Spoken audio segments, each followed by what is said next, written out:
say they're funny. Yeah. Well, they say they're funny because they say we have funny banter. And like, yeah, I chuckle. I need a book where I'm like, Yeah, like you're cackling. Ugly cackling, and you're like, oh no, someone's looking. exactly. Like, oh, sorry, it's a good book. Okay. Do you want to be called Jenna, by the way? Sure, that's fine. Okay, perfect. What we're going to do is I'm going to say, hi, thanks for coming on. I'm going to cut this whole part out because the rest is going to be on YouTube afterwards. So a cute little background. And I realized that you can put YouTube on your TV. So, like, you don't have to do a small screen. If you want to look at us in a big screen, go to YouTube. If you dare. Yeah, I was like, don't look at my pores. Yeah, exactly. Don't want to know. Okay, so here we go. Hi, Jenna. Thank you for coming on Megan's Bookish Life IG Live. You are so welcome. Thanks for having me. When I research questions for everyone, I click a lot of links. Obviously, I'm like, okay, this is about you. I'll do this. So I clicked on your book wish list in your Amazon or in your Instagram bio. Oh, okay. So, I know. I don't know if you updated in a while, but you did add in November 2025, so maybe a year, ish, the book Butcher and Blackbird. Yes. Been over a year. So I will be honest. So I started writing The Word of Skalda in April of last year. I have probably finished reading myself 2 whole books since then. That makes And sense. it's depressing. Honestly, it is. Like, reading is one of my all-time favorite hobbies. Like, my kids get so sad when they see a book in my hand because they're like, we're doing nothing for the rest of the day. Like, mom's reading, oh gosh. But with writing now, it's really honestly taken the joy out of it a little bit for me Yep. because it's almost like you're still working. You know what I mean? Like, I'm looking at words all day, and now I'm still looking at words as I'm reading. So I've actually, for the first time ever, like, gotten into audiobooks. Because of that, it makes it a little different, you know? Like, to me, it seems like, okay, well, I'm still reading, but my eyes don't hurt type of thing. That is So perfect. yeah. So I'm on Throne of Glass series right now. I finally, like, dove into that, so I won't be doing any other reading for a little bit. It's I so still funny. want to read it. I've never read those. How many books are in Throne of Glass series? Okay, not being an expert, I think 8. I'm pretty positive 8. And they are like Lord of the Rings size books. Thick. Yeah. Yeah. They're thick boys, for sure.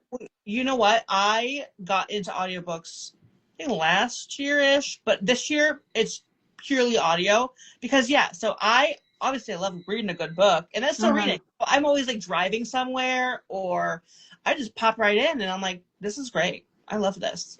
Yeah. I drive home a lot, so, like, back home is like Annapolis, Maryland, and it's 4 hours from me. And I'm like, I love it, especially when my kids don't have to come with me. I just crank that up 1.5 and I get there in no time. Well, it's funny because I also I live by Chicago, like northwest suburbs of it, and some of my friends are like, "Oh, you don't want to drive to Milwaukee? It's kind of far." I'm like, 2 hours is one thing; it's not far, but also No. I'm popping in an audiobook. I like listen to Sunrise on the Reaping, the end of it, while going to Milwaukee, and then cried on the Milwaukee highway driving to my friend's house. You're like, this isn't safe. Pull over. I'm like, oh, okay. Audiobook, it changes you. Let me tell you that in a good way. I know. I was listening to it yesterday on my way home from something and just like I have like a long driveway and I creeped down my driveway so slowly because I was at such a good part and I knew as soon as I got home, like my kids were going to run outside. I was like, I'm not home yet. I'm just going to go really slow. You know what? I did that with The Nightingale by Kristen Hanna. I sat in the driveway. I was like, I need to know the ending, and if I go in, people will be talking to me. And I'm sitting in my driveway, and I was like, yeah, it's been 10 minutes. They're going to be worried, but also I finished. We're good. I can go on with life. Yeah, I can go inside. Okay, I got to ask you, you said a couple times in a couple places that you never thought you were like capable of writing a book, and that because you never thought you were creative. But now, congrats, you published a book. We've got that. Thank you.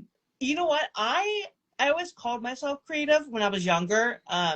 But then I got older and I'm like, I'm not creative. And I was like, you know what? Creativity is not linear. And you can create it's not. so many different things under that label. Yeah. So looking back after you've written a book, were you more creative when you were younger? Or were you just like, you started with writing and you're like, I actually kind of love this, and then kept going? I still genuinely don't think I was.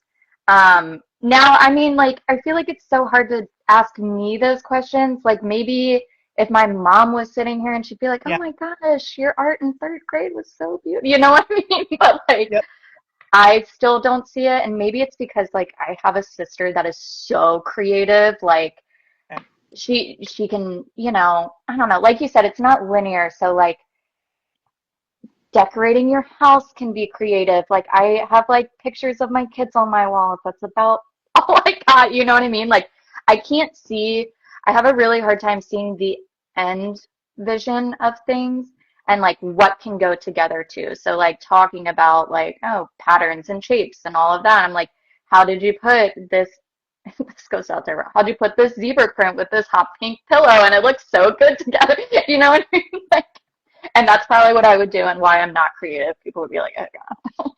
But I really don't think I am. I don't know. I think this is like the one thing that like caught me by surprise and I'm actually hopefully decent at. I'm gonna be so bold, and I say that it's not even that bold. I won't be scared, I promise. I went to art school for like, a university for a semester. And before then, I did like community college with art and stuff. And I did a semester because was having a hard time in life. That's why I dropped out, whatever. But I also was not loving it because they were so in a box of like what they wanted. They wanted like this square to be blue, this square to, and I understand it actually wasn't like a basic class. It was like an advanced art class. Yeah. And so I was like, whenever I would say like, oh, I kind of want to take a picture of a vampire with whatever. I don't know what I don't know what I did. But they were like, no, you got to fit in this box. So after I dropped out of art school, I got more creative because I did not want to be that kind of person. So I started writing, and I was like, that's creativity. I'm good at organizing flowers. It's creativity. I mean, it's hidden somewhere. That's just, everyone's different though. I think that's what I like. I mean, switching a little bit, but I think that's my favorite part about being an indie publisher. And like, would I go trad if someone found my book and it was, you know, this beautiful connection or whatever? Yes. However, like it really does take so much of that creative freedom away that I would be nervous for. You know what I mean? Like right now, it's all me. What my story is my story, you know, but I think they kind of take it and mold it into that box that you're talking about. And they kind of have to, you know, like there are certain styles that people gravitate towards and tropes and all of that. And they're looking for how to make something the next big thing. And I get that, but it really does take away, I don't know, the uniqueness, I feel like. This is not even part of my question, but I have to bring up the word of Scold. Is it Scolda? Perfect. The cover, impeccably pretty. Thank you. Was that She's you? Awesome. No, I just told you I'm not creative, girl. Wait, what if you're being self-deprecating? No. I got super, super lucky. I have this friend of a friend who incredible artist. Gosh, I'm gonna have to show you some of her stuff when we're done this because it's incredible. Actually, Rebecca Yaros actually bought one of her paintings. So mine is the first book cover she's done. I don't know if she's interested in like kind of getting into that field, I guess. But yeah, I just got really, really lucky. And of course I told her my vision and like how I kind of wanted it, but It was all, I can't take much credit for it. Well, every time I look at it, I'm like, I'll go on Amazon and then I'll like, I put in the Canva graphic and I was like, I almost swore. I was like, dang it, this is really pretty. Thank you. I'm like, I say dang it because I'm like looking at it again. Yeah. I'm trying to think. So I have to say too, with the vision part, for my logo, it's like me holding a book and on flowers. I gave a vision to this lady a long time ago. I wish I had it. It was a drawing, a stick drawing, and I was like, me, a book, flowers. It was terrible, and it's like comical to look at. And Yeah. as an artist, she did phenomenal. I was Yeah. like, How'd you get that? How did you see what I was trying to make you see? And I feel like it was like the same kind of drawing I did when I was like a kid, and she did it. So artists like that, again, snapping. We need more. Mm-hmm. It ain't gonna be me, but Yeah, no, but I can point you to one. yes, exactly. We know people. Yeah. So your debut book, like I said, is The Word of Skolda, and it's a high fantasy novel. And I have to say, I am so in awe of people who write fantasy. My brain does not work the way like fantasy coming up with fantasy. I've tried. I'm not even a fiction writer. It's hard for me, for my brain to be like, oh, this person's name is this, and make that kind of thing up. So when you were writing this book, did you like, when you're writing, you're like, oh, this guy's name is this, or did you have to like plot out the magic systems and like the kingdom and that kind of thing? I did research beforehand. It wasn't very much though. So like I knew I wanted to do a mythology inspired thing, but I didn't want it to be like the ones that we continuously see. And we all love those. Don't get me wrong. We all love them, like vampires, the fays, all of those. But so I was like, what can I do that's different? I love Lord of the Rings, so I was like, hot elves, done, like immediately. Sexy elves. But then I just started Googling like different mythologies and trying to figure out like ones that I personally thought were really, really cool, which is where the Norns came in. And then as soon as I kind of read their story, I was like, it did just start spiraling. I was like, oh, that's good. Like I can go with this and I can do multiple books and kind of like that. But I wanted the names to go with it. So I started looking up like the Old Norse language and like what's some words for darkness, what's some words for like I knew what I wanted their backgrounds to be a little bit. Very much like from what I've read, elves very much go into two categories, like light and dark. And so I was like, okay, that's a good like enemies to lovers type thing, like the dark elf versus the light elf. So Bren, the main character, is very dark. Now her name is more Gaelic, but it also does have like a Norse translation. So in Gaelic, it is raven. So black, blackbird. In Norse, I believe it's like hellfire, which also kind of goes with she controls the dead. So it goes with it too. So I did like try to look at it that way. Some of them are very much spelled differently. So, I mean, I don't know if you've ever tried to read some of these old words that they had, but I'm like, how do you even say that? I'm terrible in general with pronunciations. So like Bren, I think it's like more Brynn, which is probably more Bryn, but I changed that around and things like that. But I got the inspiration from real words. You literally were like, I didn't do much research, and you're like, okay, I looked up Gaelic, I looked up elves. This is hellfire. Well, I did research, but like, I don't know. It's so hard to know what's like accurate. And so like, I don't want to say I did research and then readers be like, that's not it at all. You know what I mean? Like, this is what I found. Correct. But I mean, I don't know. I mean, I'm not a fantasy writer, but I don't know if someone comes up to like a fantasy writer, fiction obviously, and they're like, the history is wrong, which people probably do somewhere. But I mean, it's your take. You know what I mean? Yeah. And that's what makes it different. And I mean, that's what makes me as a reader appreciate like the whole aspect, I should say, like the mythology, and then you added your own like twist to it. I love that. I will say, I haven't gotten it much, but I did have one review, which I should really stop reading these, right? Because they hurt my heart when they're not good. But I did a very modern world without technology, because I just feel like, we all have that in our lives. And in some points, it really is a downfall, right? Like, it takes away so much of like the connection that we all have. This is amazing being able to do this with you, but like, but I, at one point in the book, had the main character heating up food in the microwave, and she was so upset, this reader. She was like, how are you going to have a microwave and no cell phones? And I was like, I don't know. It's just my world, okay? It's the nitpicky things. And I'm like, exactly, this is your world. Yeah, but then I was also like, you're kind of right. Like, maybe I shouldn't have put a microwave, but I already published, so the microwave's there to stay.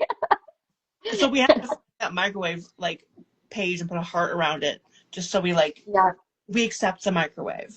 Yeah. Yeah, and then maybe later on in my writing career, I take out the microwave, and then everyone's gonna be like, I have the microwave copy. No, you need to it's gonna become a thing. You need to add like the microwave oven. Each book, there's something else. Like, I'm gonna keep adding different appliances and stuff. Like a toaster in one of them. I mean, I guess that's good. And you'll be like, which one are you reading, the microwave book or the toaster book? I'm like, I'm reading the one with all the above. Yeah. Yeah. Yeah. Okay, so on a different, like, I guess positive note, do you, as a writer, first I had to ask you, can you listen to music and write? No. Me neither. I can't listen to read, like, I can't read with music either. No, I get very overstimulated very easily. No, like, it amazes me the people that they're like, oh, well, you should tandem do it, or or like listen to it at the same time that you're reading it, and I can't. How? Yeah, no. I just can't. I was even the question, but I same. Okay, so if I close my eyes, I was like, I shouldn't have done that, but I just close my eyes. Paint me your writing spot. Where's your favorite place to write? And do you have a snack? Do you have your favorite pens? What do you got there? So I have 2 little kids. Okay, it's not going to be a fun. Don't close your eyes. It's not fun. You're not going to want to be there. It's in like a lazy boy chair in my living room with my kids screaming in the background and me telling them to be quiet probably over and over. But like, I prefer, if I am going to do like some hardcore writing, I prefer to be out of my house actually, because I get very distracted here.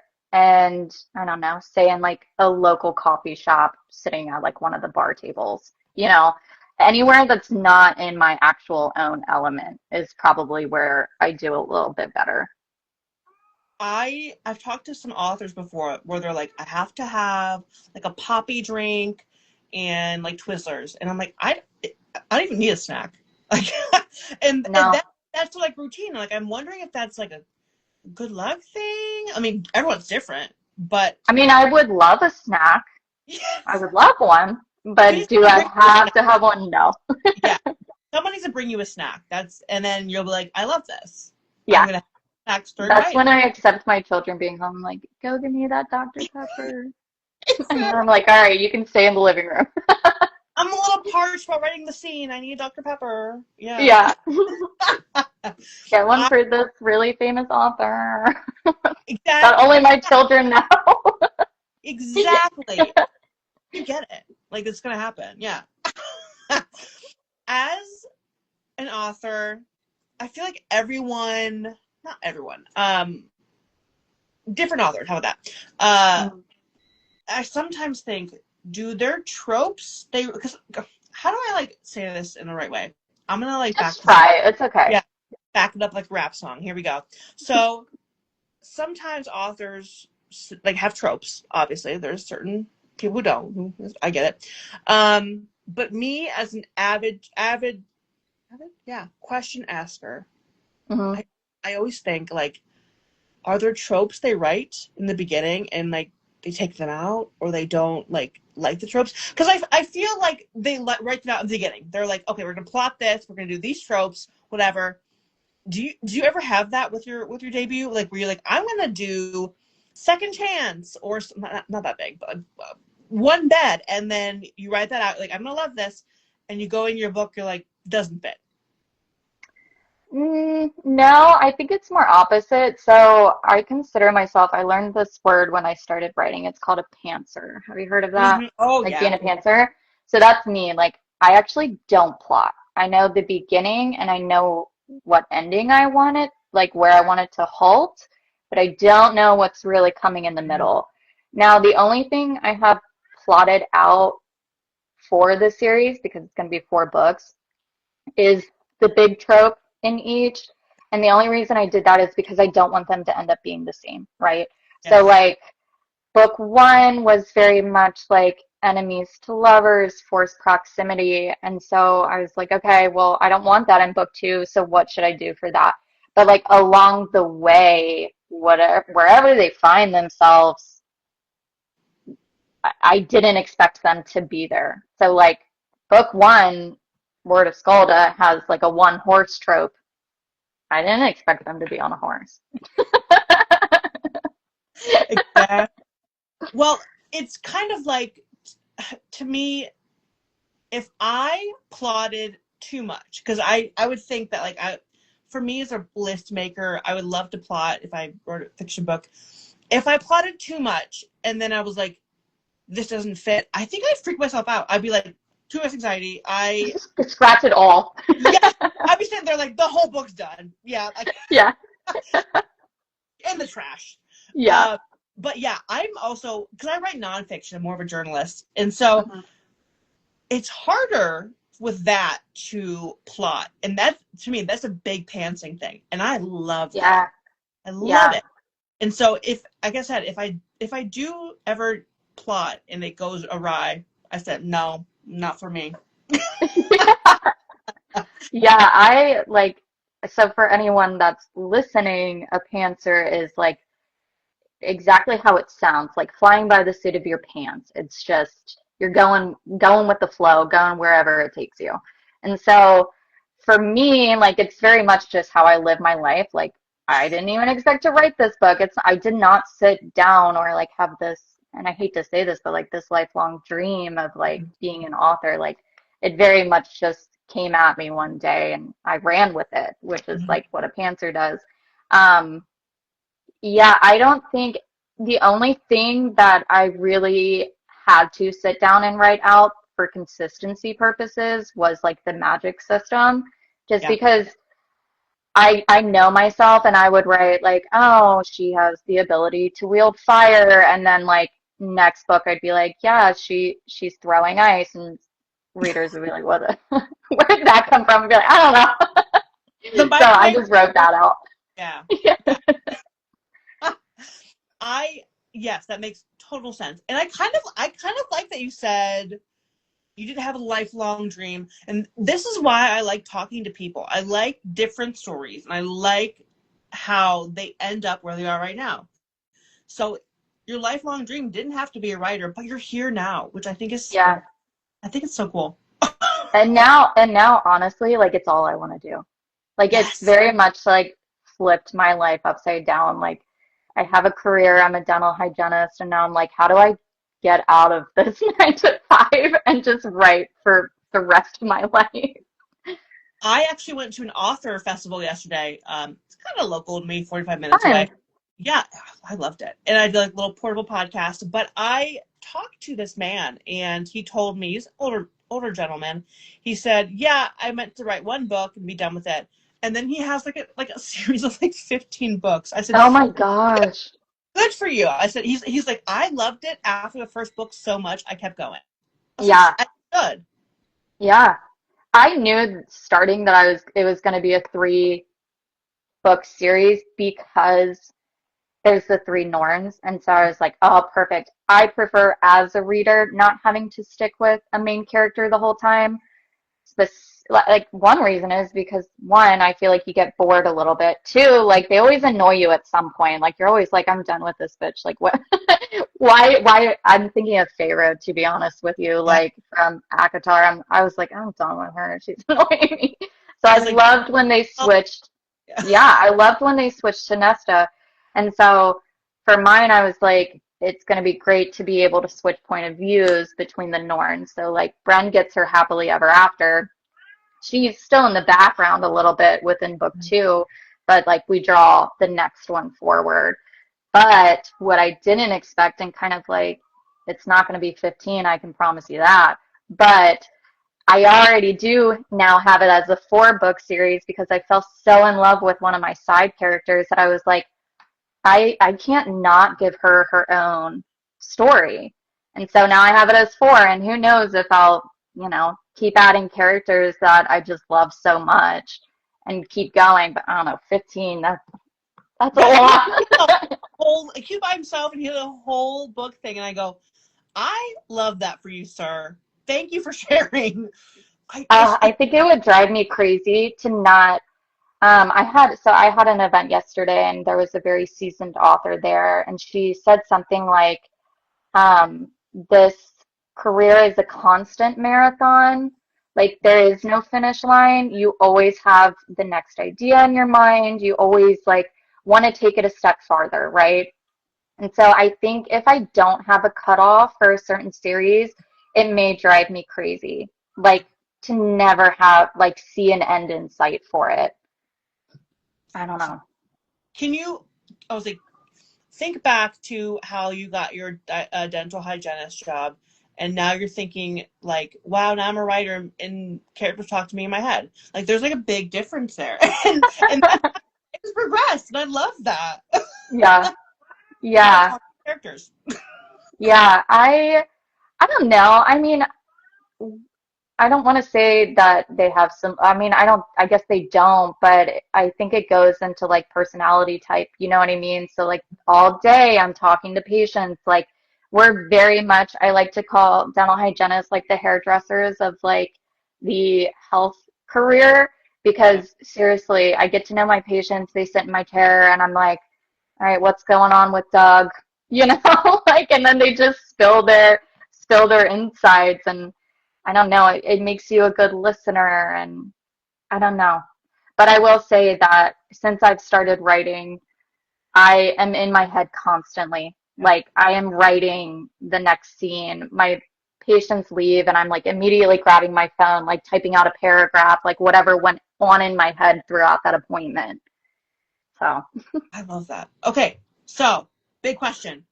What is next for you? And can you can say no, can you spill anything about books?